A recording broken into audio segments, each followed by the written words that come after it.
So hello everyone, today we are going to talk about RH incompatibility, that is RH negative pregnancy.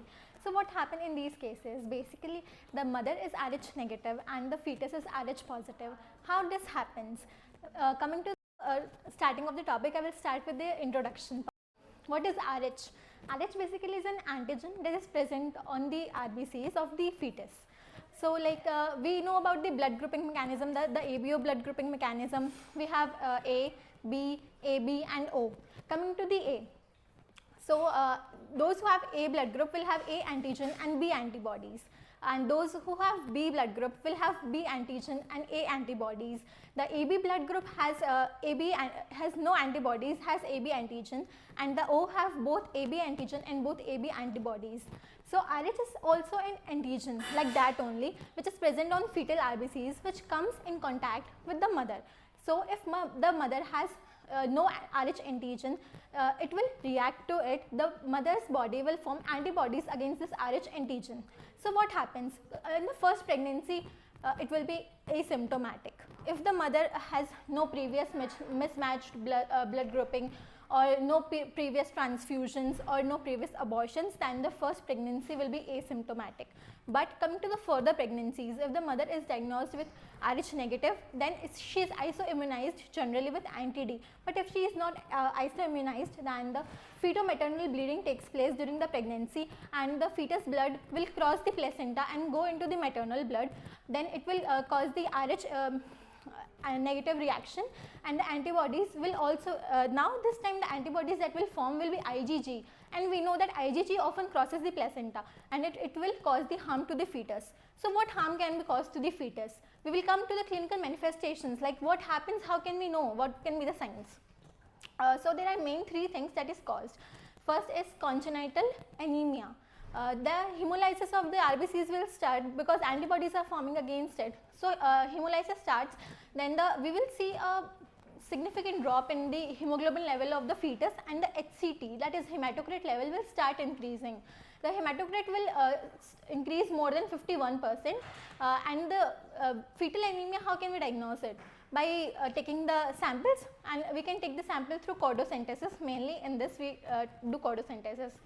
Now the second clinical manifestation will be the icterus gravis neonatorum, that is the hemolysis will cause the bilirubin to be built up. What happens when the bilirubin builds up? It causes jaundice, and when the jaundice bilirubin levels high, they accumulate and it crosses the blood-brain barrier, that is known as kernicterus. From here the name comes, icterus gravis neonatorum. This is a moderate level condition. The congenital anemia was a milder condition. Now the moderate one, and the severe one will be the that is known as hydrops fetalis. So this is the most severe condition. What happens in the hydrops fetalis? The anemia and tissue anoxemia will occur, and the cardiac failure will occur in the fetus, because those hemolytic RBCs will accumulate everywhere, in the liver, in the lungs, and the pericardial effusion, pleural effusion, ascites will happen in the fetus. So what happens actually, यहाँ पे जो hemolysis होता है, that is extravesicular hemolysis. Vessels के अंदर haemolysis नहीं हो रहा है, बाहर हेमोलिसिस हो रहा है. So what that is causing, सारा एल्ब्यूमिन बाहर आ गया, तो सारा फ्लूइड शिफ्ट हो रहा है बेबी के अंदर से, तो सारा फ्लूइड बेबी के बाहर एक्स्ट्रावेस्कुलर स्पेस में एक्यूमुलेट हो रहा है. उससे सबसे मेन क्या होगा? Pleural effusion, pericardial effusion, ascites, और उसकी वजह से cardiac failure, congestive cardiac failure होगा, और उससे फीटस की डेथ हो जाएगी. This is the most common cause of death in this RH incompatibility. So like how can we investigate or how can we diagnose this? So we have main 3 to 4 things that we can do in investigations. The first one is amniocentesis. Amniocentesis is mainly done to detect the fetal anemia. So how can we detect this fetal anemia through amniocentesis?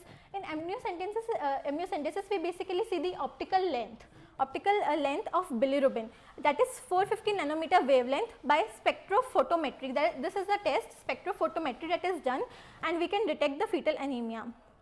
Next comes the MCA, peak systolic velocity. What is MCA? Middle cerebral artery. We use the Doppler, USG Doppler, to see the blood flow in the middle cerebral artery. सो आपको पता है क्या होता है, जैसे ही हमारी body की demands increase होती है, अगर हमारा बॉडी रश में जा रहा है, कोई हम लोग के ऊपर लाइक कुछ भी हम लोग फाइट एंड फ्लाइट के मोड में जा रहे हैं, तो हमारा ब्लड फ्लो कैसे होता है, सारे मेन वाइटल ऑर्गन्स की तरफ होता है और एक्सट्रीमिटीज़ की तरफ ब्लड फ्लो कम हो जाता है। तो वैसे ही इसमें होता है, तो फीटस सर्वाइव करने के लिए उसका सारा ब्लड फ्लो इंक्रीज हो जाता है ब्रेन की तरफ।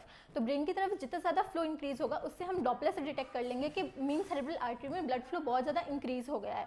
और हम लोग कैसे इसको कर सकते हैं, अगर बहुत ज़्यादा सीवियर आरबीसी शंट है तो पीएसवी की वैल्यू मोर देन 1.5 एमओएम हो जाती है। MOM is multiples of median. So this is about the investigations that we can do. Now what can be the management, how can we prevent it? Like in first pregnancy ये asymptomatic होता है जैसे मैंने आपको बताया, but we have to take the thorough history. If there is any threatened abortion or any evacuation of molar pregnancy is there, then we have to take the important measures. So इसका main management is just anti-D immunization. Anti-D immunization, there is two different scenarios here. How can we give anti-D?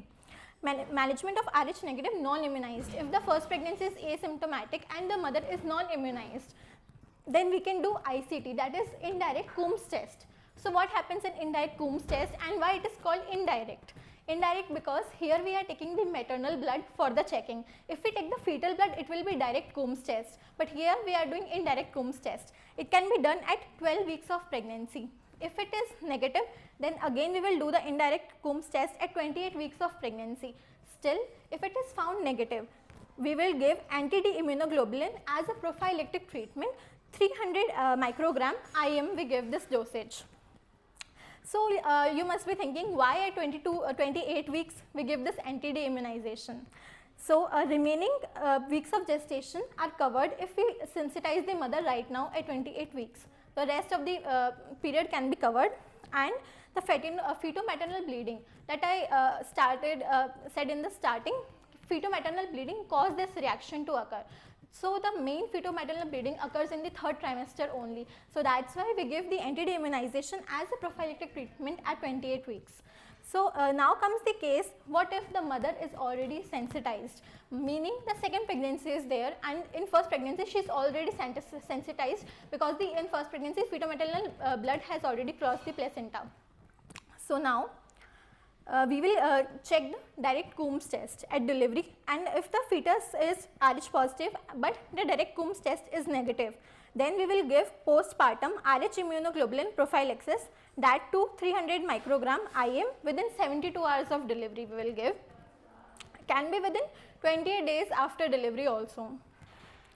What if there is molar pregnancy, ectopic pregnancy or abortion is there, then we will only give 50 microgram of Rh immunoglobulin, that too within 72 hours. Now comes, what if the ICT indirect Coombs test is positive? In these previous conditions the ICT was negative, but what if it is positive? Then we will check the titer, antibody titer that we check in our body, like how many antibodies are formed against this antigen will denote the severity basically. If the titer is less than 1:16 means isoimmunization, this means that condition is not that severe. So we will check 2 weekly, ICT we will do 2 weekly.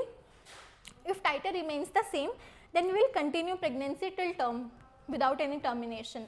But if this titer increases, that titer is more than 1:16, then this is a dangerous condition. Then we will immediately do amniocentesis and we will do the PSV, and in PSV if its value is more than 1.5 MOM, then we will go for cordocentesis, and if the still severe hemolysis goes on, then we will terminate the pregnancy, and mostly we will terminate this pregnancy at 34 weeks if the mother's blood group is O negative, and we can also give intrauterine transfusion every 2 weekly. Like that's how it is going in my patient. I currently had a patient.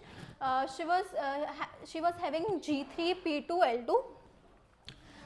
She had normal delivery last 2, and there was no complication and not in antenatal or not in postnatal, and she has also been anti-D immunized, but now she is 33 plus 3 weeks and is undergoing intrauterine transfusion every 2 weekly.